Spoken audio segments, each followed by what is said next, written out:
Hello les explorateurs et bienvenue dans la nation du e-commerce. Je me prénomme Nicolas Chevalier et suis explorateur en chef d'e-commerce nation. Dans ce podcast, je vous emmène dans les coulisses du e-commerce en France. Comme chaque mercredi, vous découvrirez des retours d'expériences exclusifs, des histoires inspirantes et des personnalités hautes en couleurs. J'espère que vous êtes confortablement installés pour ce voyage au cœur de la nation du e-commerce. Merci à vous d'écouter ce nouveau podcast. Cette fois-ci, je suis en compagnie de Marine Dolmernier, cofondatrice d'Hommage, le dépôt-vente en ligne de la seconde main. Avec elle, nous allons aborder toutes les facettes de ce e-commerce qui a pour devise de réduire l'empreinte carbone sans omettre la qualité. Bonjour Marine, merci beaucoup d'avoir accepté de participer à ce podcast des explorateurs du e-commerce à mes côtés pour parler du dépôt-vente de seconde main en faveur de l'écologie dans le cadre de ton entreprise Hommage, dont tu es cofondatrice. Alors, est-ce que dans un premier temps, tu peux, et avant d'entrer dans le vif du sujet, tu peux te présenter et nous retracer un petit peu ton parcours? Oui, tout à fait. Déjà, bonjour Charles et merci beaucoup pour l'invitation. J'ai beaucoup lu e-commerce nation, donc je suis ravie de pouvoir intervenir ici. Avec plaisir. Si je commence par me présenter, donc moi je m'appelle Marine, j'ai 31 ans, je suis mariée, donc je suis la cofondatrice de Hommage, comme tu l'as dit. On est deux cofondateurs à l'origine, Paul, mon associé. Et donc pour t'en dire un peu plus sur mon parcours, je suis ingénieure de formation et mon associé aussi, donc rien ne nous prédestinait forcément à nous lancer dans la mode, mais on y viendra plus tard dans la discussion. Et du coup, j'ai un parcours académique puis professionnel assez classique. J'ai fait 5 ans dans le conseil où j'ai démarré chez McKinsey. Avec une petite particularité parce que je me suis spécialisée tout de suite dans les opérations. Et donc, je faisais partie de la practice opération là-bas. Je suis arrivée chef de projet et ensuite j'ai rejoint une start-up qui s'appelle Cubine qui fait de la logistique e-commerce. Et donc là, je me suis énormément focusée sur la partie marketplace et DNVB, etc. qui étaient mes clients. Donc, c'est là où j'ai beaucoup utilisé e-commerce nation. Je suis restée là-bas pendant 2 ans et du coup, ça nous mène début 2021 au début de l'aventure Hommage. Top, merci pour ta présentation. Et donc voilà, toutes ces expériences pour arriver à Hommage. Donc comme je le disais, donc tu es cofondatrice. Est-ce que tu peux nous présenter en quelques mots et peut-être par exemple en quelques valeurs ton entreprise? Du coup, Hommage, qu'est-ce qu'on fait? On est sur le marché de la seconde main, de vêtements de seconde main même plus précisément, et on est un dépôt-vente en ligne. Donc concrètement, on est une marketplace mais intermédiaire, c'est-à-dire que nos vendeurs et nos acheteurs ne se parlent jamais et on va faire tout le process entre ces deux parties. Concrètement, ce que ça veut dire, c'est que pour les vendeurs, on leur simplifie au maximum le processus. Ce qu'ils ont à faire, c'est une seule fois, ils font le tri, ils nous envoient tous leurs vêtements à vendre avec un colis et une étiquette prépayée qu'on leur envoie. Et une fois que ça arrive chez nous, là, on s'occupe de toute la logistique et toute la mise en ligne des pièces. Donc, de façon très pratico-pratique, on prend les photos, on fait les fiches produits, on fixe le prix, on le met en ligne, on diffuse sur notre site, mais aussi sur d'autres marketplaces, on a d'autres canaux de distribution, on en reparlera je pense un peu plus tard. Et du coup, les vendeurs sont payés une fois que les pièces sont vendues, comme une marketplace classique. Et pour les acheteurs, là, on pourrait plus dire qu'on est un e-commerce classique, puisque l'idée, c'est de reproduire au maximum l'expérience du neuf, mais en seconde main, ce qui est assez inédit du coup sur ce secteur, avec une expérience qui se veut la plus agréable possible, des pièces qui sont bien mises en valeur, bien organisées, avec un maximum d'informations et surtout la possibilité de faire des retours si jamais ça ne va pas, ce qui est aujourd'hui, on le sait, un gros frein pour passer à la seconde main. Ok, ouais, on a déjà une bonne vue d'ensemble de ce que vous faites. On y reviendra peut-être un petit peu plus en détail par la suite sur certains points. Est-ce que juste avant, j'aime bien poser cette question avant d'avancer. Tu peux nous expliquer pourquoi le nom Hommage? Est-ce qu'il y a une signification particulière? C'est une bonne question parce que c'est assez important pour ce qu'on fait effectivement. Hommage, donc qui s'écrit O-M-A-J dans le cadre de notre marque, c'est inspiré directement du mot français hommage, H-O-2-M-A-G-E.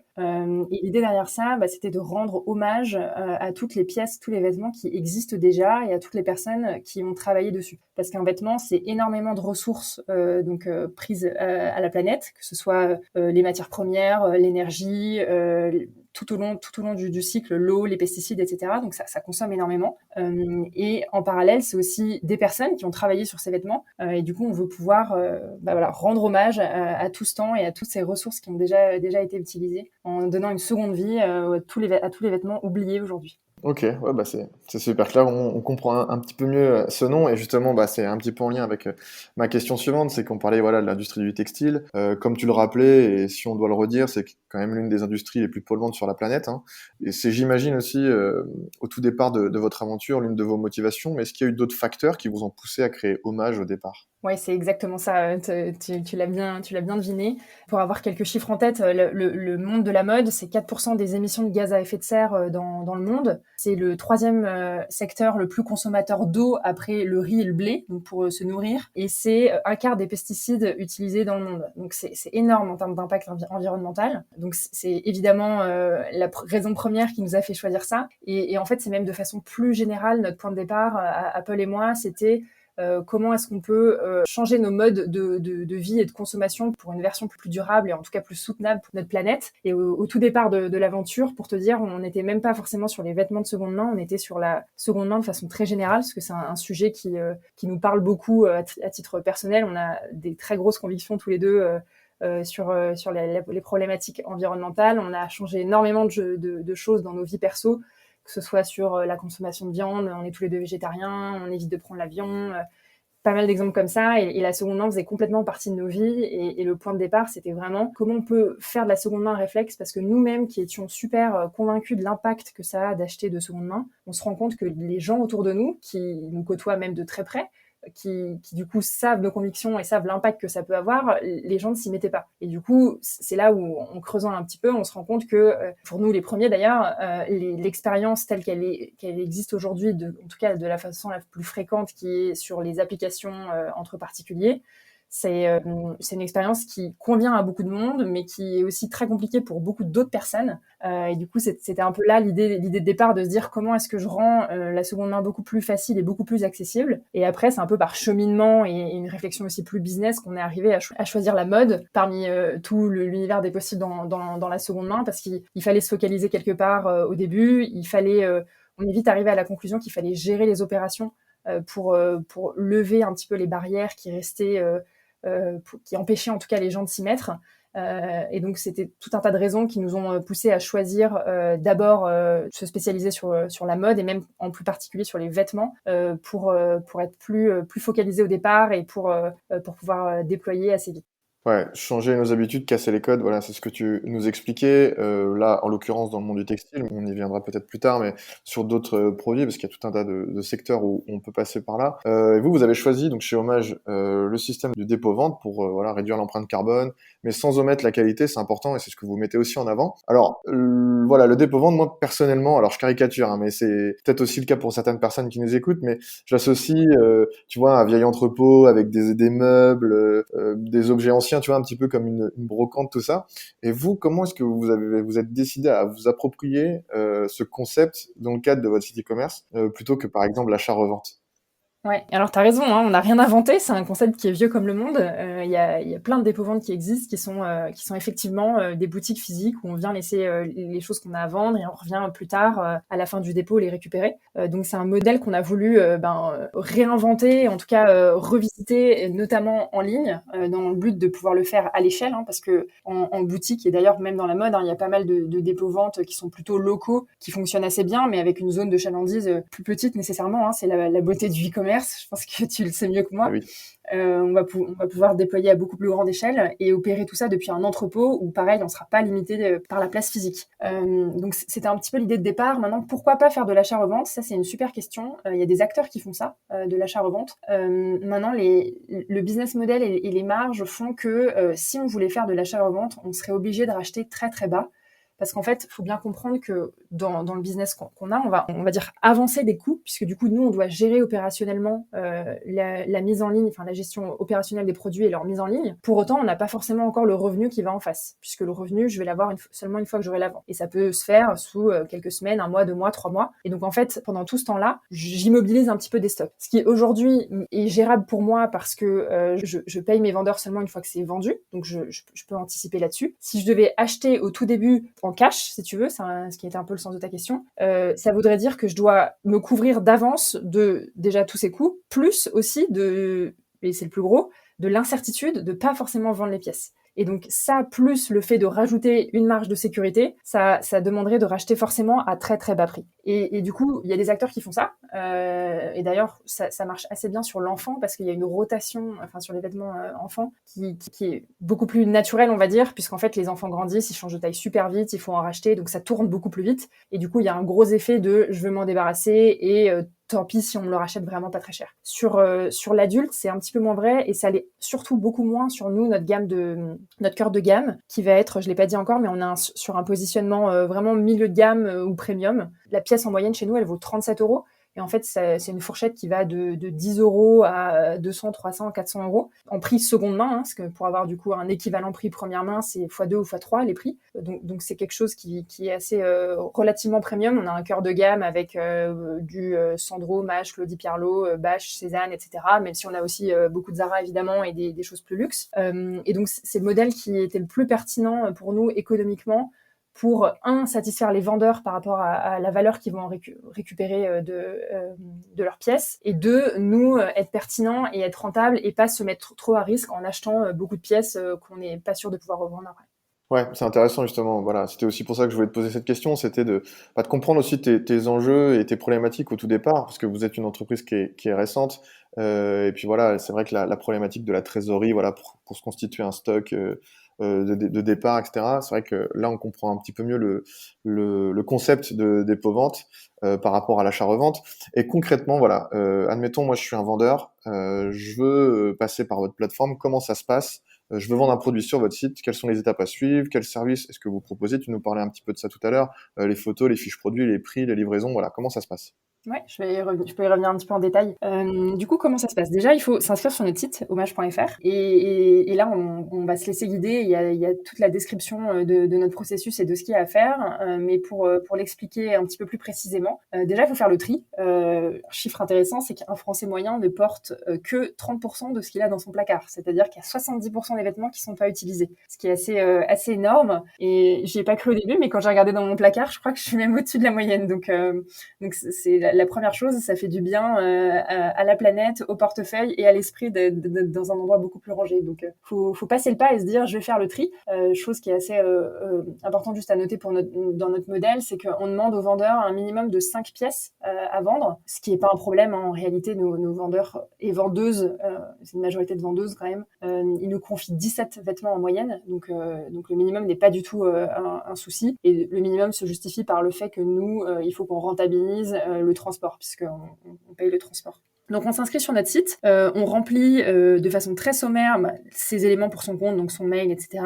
Et après, l'idée c'est de valider les critères de sélection de ce qu'on accepte sur notre site. Et sinon, on demande juste le nombre de pièces qui sont à vendre et à mettre dans le colis. Et en fait, ça nous permet d'estimer le poids du colis et donc de l'étiquette à vous envoyer. Et suite à ça, vous recevez par mail une étiquette Mondial Relais prépayée. Vous mettez tout dans le carton, l'étiquette dessus, vous déposez au point relais le plus proche, et à partir de là, on s'occupe de tout. Donc le colis va arriver chez nous, vous aurez tout le suivi par mail, on va faire les photos, on remplit les fiches produits, on vérifie bien sûr si tout va bien par rapport à nos critères d'acceptation de ce que je décrivais au départ. On fixe le prix, on diffuse sur notre site et sur les marketplaces, et à ce moment-là, le vendeur ou la vendeuse a la main pour quand même vérifier ou demander quelques ajustements de prix si jamais il veut. Nous, l'idée, c'est de simplifier au maximum la vie des vendeurs. C'est pour ça qu'on fait la première proposition de prix. Maintenant, s'il y a des choses qu'il veut ajuster, si ça nous arrive, c'est très rare, mais ça nous arrive de nous tromper, et ça arrive aussi qu'il y a des personnes qui ont un attachement plus particulier à certaines pièces ou d'autres. Donc de temps en temps, on rectifie les prix, mais sinon, à part ça, rien à faire. Et après, quand il y a des ventes, au fur et à mesure, au fil de l'eau, on s'occupe de tout, les échanges avec les acheteurs. On sait que ça peut prendre beaucoup de temps sur les plateformes C2C, de répondre à toutes ces questions, etc. On s'en occupe et on envoie les colis une fois que c'est vendu. On attend 2 semaines, qui est le délai de rétractation pour les acheteurs, si jamais ils ont envie de faire un retour. Et une fois ces 2 semaines passées, on crédite la cagnotte du vendeur. D'accord. Et ce vendeur, il reçoit une notification, j'imagine, dès que c'est vendu, etc. Exactement.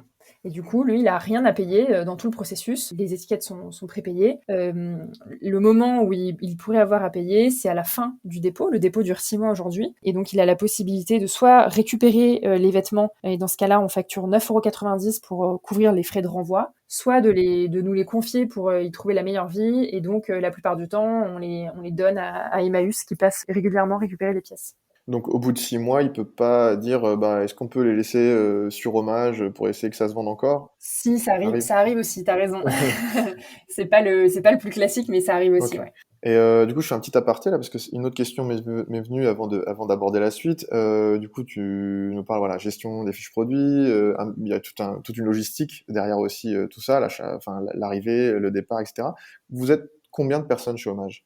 Alors on est une douzaine. On a une partie de l'équipe qui est sur tous les aspects tech. On a une partie sur tout ce qui est marketing, style, etc. Et donc on a la plus grosse partie qui est sur les opérations, puisque du coup, je pense que c'est un petit peu le sens de ta question. Ça demande pas mal de logistique de gérer tout ça. Et donc on a une équipe de stylistes studio qui sont pour la plupart soit en apprentissage, soit en stage dans des écoles de mode, qui s'occupent de toute la partie identification et contrôle qualité des produits et photos, parce que en gros le cœur de notre métier c'est vraiment les photos, c'est grâce à ça qu'on arrive à vendre et c'est notre produit quoi, notre produit et notre service et fiches produits. Donc c'est l'équipe studio qui s'occupe de tout ça. Ouais, c'est un enjeu majeur puisque on est en e-commerce, donc forcément les personnes qui sont intéressées peuvent pas les essayer sur place, etc. C'est pas un magasin Exactement. physique. Et donc du coup, tu as anticipé un petit peu ma question suivante toujours, mais chaque produit est unique puisqu'on est sur de l'occasion, donc faut particulièrement être minutieux.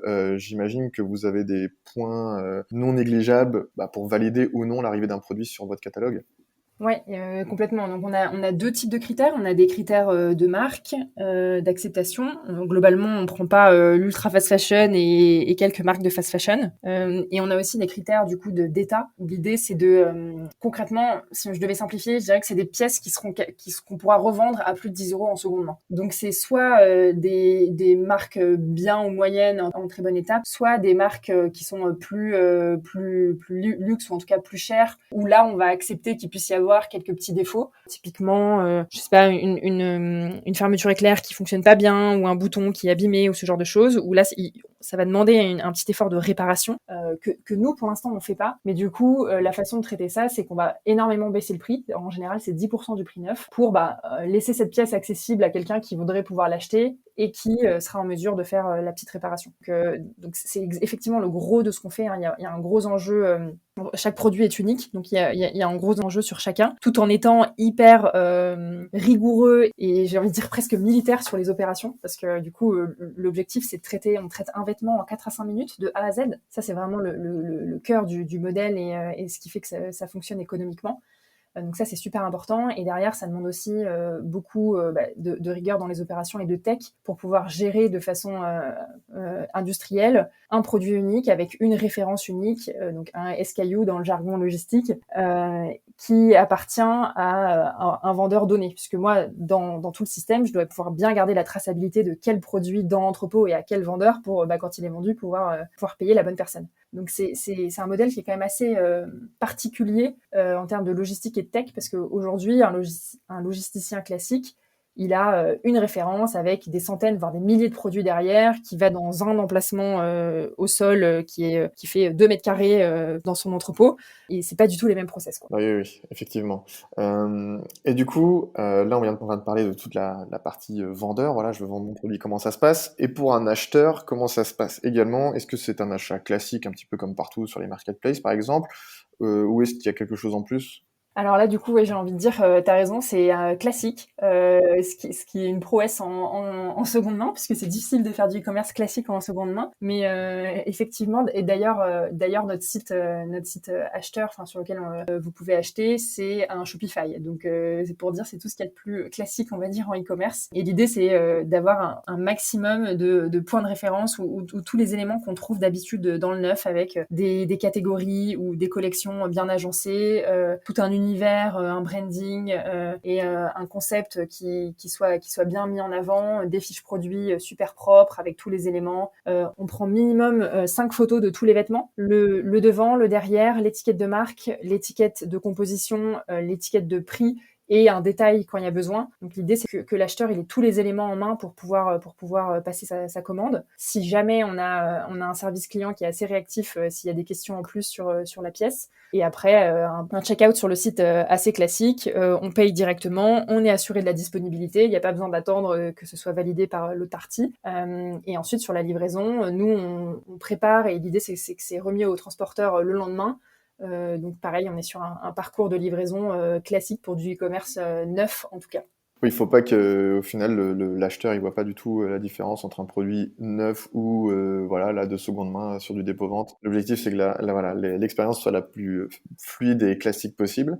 Et Hommage, dans tout ça, j'ai une question d'être un petit peu générale et épineuse, mais quel est votre modèle économique? Du coup, je disais qu'on était une marketplace, donc on prend une commission sur les vendeurs. Choix déjà de le prendre sur les vendeurs et pas sur les acheteurs. Il y a certaines marketplaces qui prennent une commission sur les acheteurs. Nous, on l'a pris sur le vendeur parce que c'est à eux qu'on rend le plus grand service. Puisqu'en fait, c'est des gens qui soit ont déjà essayé de vendre sur des plateformes comme Vinted, Le Bon Coin ou autres et ont laissé tomber, soit qui n'ont même pas essayé parce que c'est pas pour eux, ils veulent pas y passer autant de temps. Donc c'est des gens qui vont vraiment valoriser le temps qu'ils vont économiser et qui vont pouvoir utiliser à d'autres escients.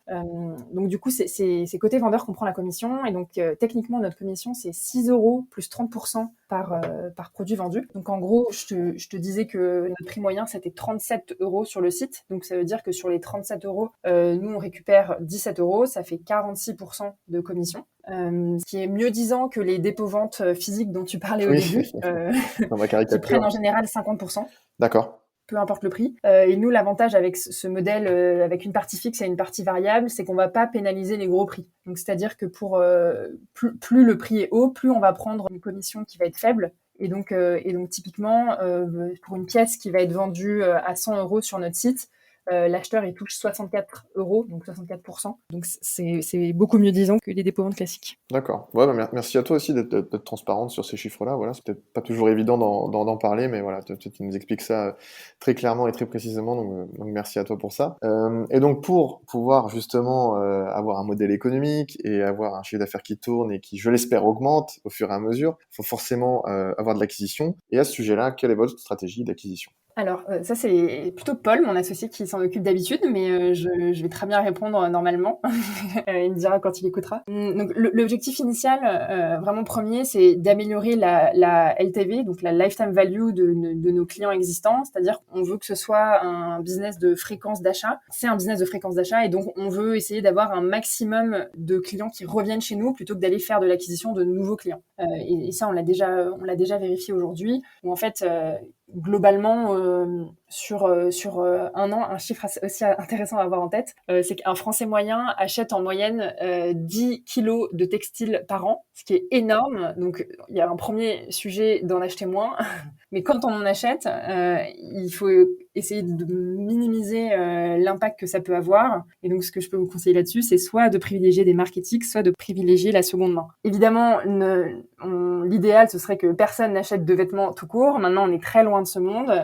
Mais du coup, ce qu'on préférait, serait d'avoir des clients fidèles qui préfèrent ce mode de consommation à d'autres. C'était la partie plus philosophique au sein d'un sujet d'acquisition. Ça, c'est pour la fidélisation. Et après, sur l'acquisition de nouveaux clients, donc on a 3 types de canaux. On a le premier qui est l'organique. Donc aujourd'hui, c'est la majorité de ce qui nous fait grandir. C'est principalement du bouche à oreille, notre activité sur les réseaux sociaux, notamment Instagram et LinkedIn. On crée pas mal de contenu. On est assez bon en SEO. Ça nous apporte aussi beaucoup de trafic. Donc c'est ce type de canal. D'ailleurs, on fait aussi des podcasts et de la couverture média, donc comme ce qu'on fait aujourd'hui, et ça nous apporte aussi du business, donc c'est important de le noter. Ça, c'est le premier levier. Le deuxième, c'est un levier de partenariat, où en fait on va distribuer via des partenaires, ce qui nous permet nous de faire du chiffre et de l'écoulement, mais aussi de se faire connaître tout en générant du chiffre d'affaires chez nous. Donc on appelle ça, on dit que dans ces cas-là, on fait de l'acquisition à coût négatif, puisque on gagne un nouveau client, dont le but est encore une fois de le fidéliser pour qu'il revienne chez nous, mais en se faisant du chiffre pendant cette action, au lieu de juste payer sur Facebook ou Insta par exemple. Et donc ça, de façon pratique, c'est 2 types d'acteurs. Le premier, c'est les marketplaces tierces. Donc on distribue notre catalogue sur d'autres plateformes, par exemple Vestiaire Collective, Vide Dressing, et on est en discussion avec plein d'autres encore. Ou des acteurs du monde du retail physique. On a fait un pop-up store Galerie Lafayette avant l'été cette année. On en a un en ce moment à Beaugrenelle, qui est un centre commercial dans le 15e à Paris. Donc il y a pas mal d'activations comme ça qui, pareil, sont hyper utiles sur la notoriété, donc se faire connaître, être plus crédible. C'est aussi un lieu d'échange avec nos clients qui nous connaissent déjà, qui sont fidèles, parce que c'est aussi important de se retrouver et de pouvoir toucher les vêtements, etc. Mais du coup, c'est aussi surtout une façon de recruter des nouveaux clients qui reviendront chez nous par la suite en ligne. Et le troisième canal, du coup, beaucoup plus classique, c'est du SIA, donc on fait du paid, notamment sur la régie Facebook. Ok. Et donc là en ce moment, on vise 50% de paid sur les nouveaux clients, donc c'est une activité qui est assez mixte. Ok, bah merci à toi pour tes éléments de réponse sur la stratégie d'acquisition. Et puis pour les chiffres avant aussi, parce que c'est important, par exemple, ce que j'ai retenu, moi, voilà, 10 kilos de textile achetés par an en moyenne. Je m'imaginais pas ça, personnellement. Et aussi le fait qu'une personne ne porte que 30% de son placard. Là, tout de suite, je vois mon dressing, moi, personnellement, et je me dis, effectivement, il faudrait que je regarde si je suis bien comme tout le monde ou si je fais plus attention. Donc c'est aussi intéressant. Et voilà, comment est-ce qu'on pourrait aller plus loin dans ce concept? Comment est-ce que vous, Hommage, vous comptez aller plus loin dans ce concept de dépôt-vente et continuer aussi à sensibiliser les consommateurs pour le démocratiser tout simplement? Ouais, je suis contente que tu relèves ces chiffres.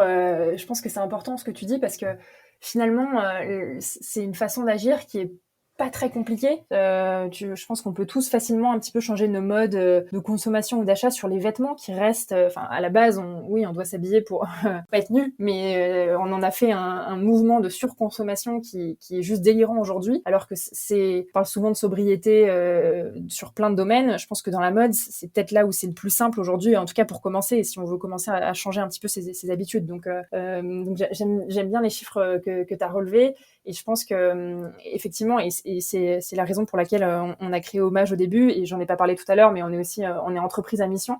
Et notre but, c'est de faire notre mission écrite dans nos statuts, c'est de faire changer les comportements pour que notre monde reste vivable. Donc le but avec Hommage et avec ce qu'on fait et avec tout ce qu'on fait aussi en termes de communication, c'est de donner les outils pour pouvoir simplement avoir un mode de consommation qui soit plus pertinent, plus durable, mais pas beaucoup plus chiant, je vais le dire comme ça, que les modes de consommation qui sont aujourd'hui un petit peu la référence sur le neuf en tout cas. Donc on veut vraiment faire de la seconde main un réflexe et en gros redonner ces lettres de noblesse à la seconde main, et pour rendre hommage à tous les vêtements qui existent déjà. Et donc c'est un mouvement qu'on a lancé là juste avant l'été et qui a super bien pris, c'est le galon hommage. Donc le galon, c'est un petit bout de tissu qu'on coud sur tous les vêtements avec un haut dessus, qui est le haut de notre logo Hommage, mais aussi de façon plus générale le haut de la circularité. Et c'est le premier signe distinctif qu'un vêtement est de seconde main. Et donc l'idée, c'est de pouvoir afficher fièrement qu'on porte de la seconde main et que cette pièce a déjà eu une première vie, parce qu'aujourd'hui il n'y a pas de moyen de savoir qu'un vêtement il est de seconde main ou pas. Il a sa marque d'origine,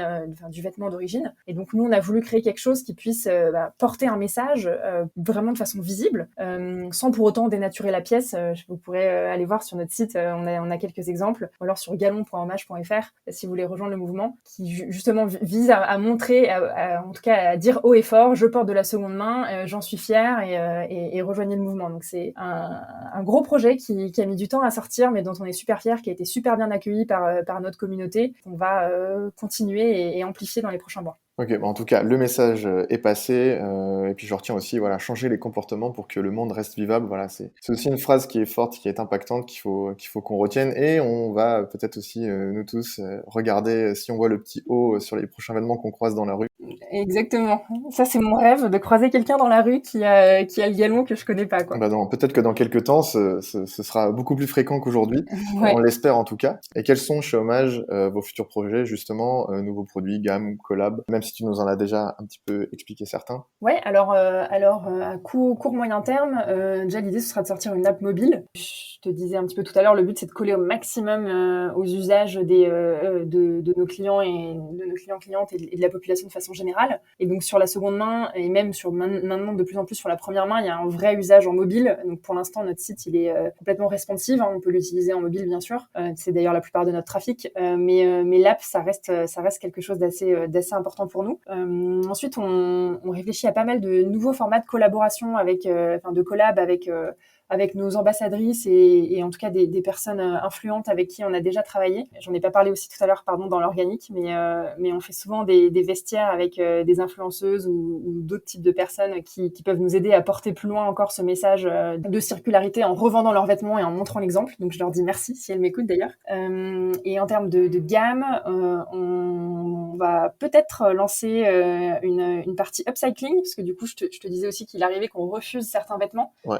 Et donc on réfléchit à comment les valoriser au mieux et si on pourrait pas faire quelques activations sur ce type de produit. Et à plus long terme, l'idée ce sera d'utiliser notre solution Ops et Tech, du coup vraiment d'expertise sur la seconde main, pour potentiellement la revendre à d'autres acteurs, des marques ou autres, en tout cas être plus un acteur B2B grâce à cette expertise. Ok, des beaux projets qui Il y a vont plein de arriver. choses à faire, ouais. Pour tendre une nouvelle fois vers les petits hauts sur vos vêtements. Merci beaucoup Marine, je pense qu'on a fait pas mal le tour de ton activité, de ce que vous proposez chez Hommage et voilà, du dépôt-vente dans le monde du textile, voilà, de la seconde main, mais sans omettre la qualité, c'est aussi un message qui est important. Faut pas se dire que comme c'est un vêtement qui a déjà vécu, qu'il est plus en bon état, etc., c'est aussi votre engagement. Exactement. Je peux te laisser si tu veux un petit mot de la fin. Et écoute, déjà merci de m'avoir invité. Je suis ravie d'avoir pu échanger avec toi. Et si je peux faire un petit instant de pub perso, c'est qu'on recrute. Donc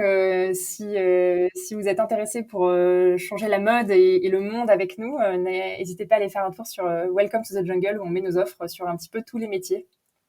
Écoute, super, le message est passé. Je te remercie une nouvelle fois de m'avoir accompagné dans cet échange, les explorateurs du e-commerce, pour parler cette fois-ci de la seconde main, du dépôt-vente, d'Hommage et de tout ce que vous faites pour et en faveur de l'écologie. Et merci à vous de nous avoir écoutés et on se retrouve très bientôt sur e-commerce nation pour aller encore plus loin dans votre recherche sur le e-commerce. À bientôt.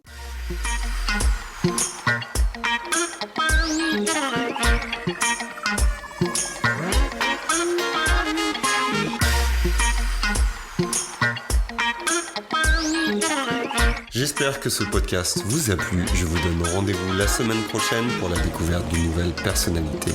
N'hésitez pas à vous abonner au podcast des explorateurs du e-commerce sur votre plateforme préférée et à partager sur les réseaux si vous avez apprécié cet épisode. À très vite pour de nouvelles aventures et n'oubliez pas que l'exploration se poursuit sur e-commerce nation.